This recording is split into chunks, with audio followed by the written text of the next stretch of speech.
j'étais au Club Orange en 66. J'ai pratiqué tennis de table, tennis, etc., etc., etc.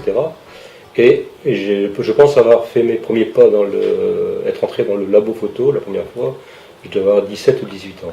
Donc, vraisemblablement 69, 70. Alors bien sûr, je faisais de la photo préalablement. Et modestement, avec, à l'époque c'était un petit rétinette Kodak, voilà, que j'avais piqué à mon père. Et c'était essentiellement de la diapo Kodachrome. Et un jour, un copain du club me dit tiens, tu viendrais pas faire un tour au labo.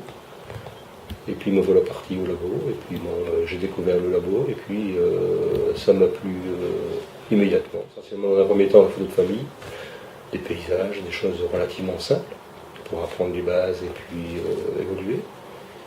Et puis voilà, j'ai continué à travailler avec ce petit appareil, le Kodak, qui faisait des photos à peu près correctes. Alors, au photoclub, je me souviens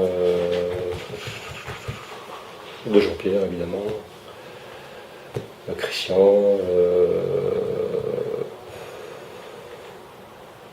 un autre Christian Rambonnette,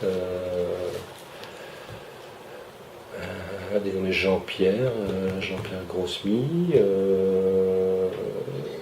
et bien d'autres, et Francis de Flandre, c'est la personne qui m'a entraîné au labo. C'était essentiellement des gars, quoi, mais des gars à peu près du même âge, quoi. C'était des gars qui avaient entre 18 et 25 ans pour les plus vieux. Et tout le monde a évolué en même temps.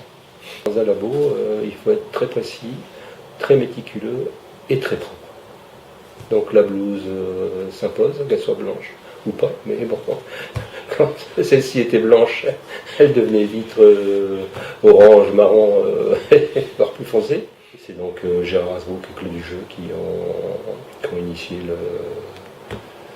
l'équipement et qui l'ont équipé, qui l'ont fait équiper. Et bon, ça c'était super, quoi, parce que tout était à l'époque neuf. Et l'argentique avait encore de longues années devant lui.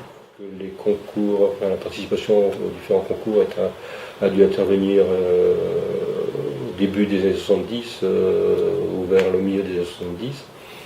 Bon, préalablement, c'était la photo entre nous et une exposition annuelle en mairie ou dans le cadre d'une fête particulière, mais non, ça s'arrêtait là, quoi. Les exanches étaient moindres à l'époque. C'est vrai qu'un beau paysage pouvait obtenir une bonne note. Mais bon, il faut savoir que c'était essentiellement la photo papier.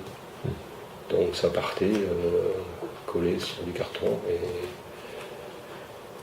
je me souviens que Christian s'y employait à faire ses envois, recevoir les photos et puis après annoncer les résultats.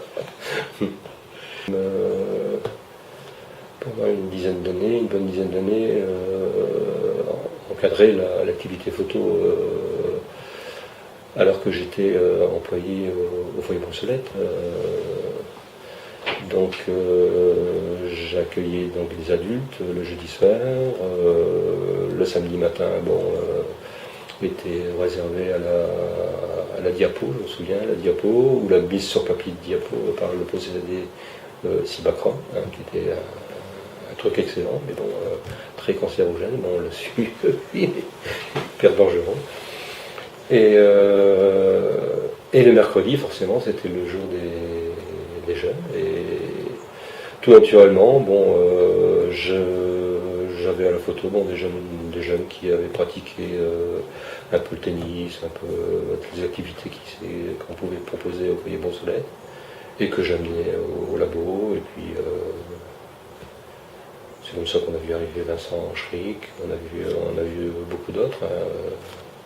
Ce sont des jeunes gens qui avaient 12 à 14 ans et qui étaient vraiment très dynamiques et qui avaient des idées, qui avaient... évidemment, les idées, parfois, il faut les susciter, c'est le but de l'animation et de l'animateur. Mais c'est vrai qu'avec ces jeunes, on a pu faire du chemin et notamment on a proposé un jeu avec la Voix du Nord qui consistait à découvrir la ville d'Armentières. Donc chaque mois, les jeunes réalisaient une série de photographies sur le patrimoine architectural d'Armentières. Et puis la Voix du Nord, on proposait quelques photos de la Voix du Nord, qui en choisissait une. Il y avait donc une photo question où on montrait un détail de l'architecture, et la photo réponse était donnée 15 jours après. Et les lecteurs de la Voix du Nord pouvaient y répondre dans ce délai. Ça a donné lieu à des rencontres après coup qui étaient fort sympathiques. Et ces échanges entre les jeunes de 12 à 14 ans et puis des gens plus âgés, voire même des personnes âgées qui connaissaient pas mal de choses et qui avaient un vécu et notamment qui étaient souvent d'anciens Armentiérois, était vraiment très, très intéressant.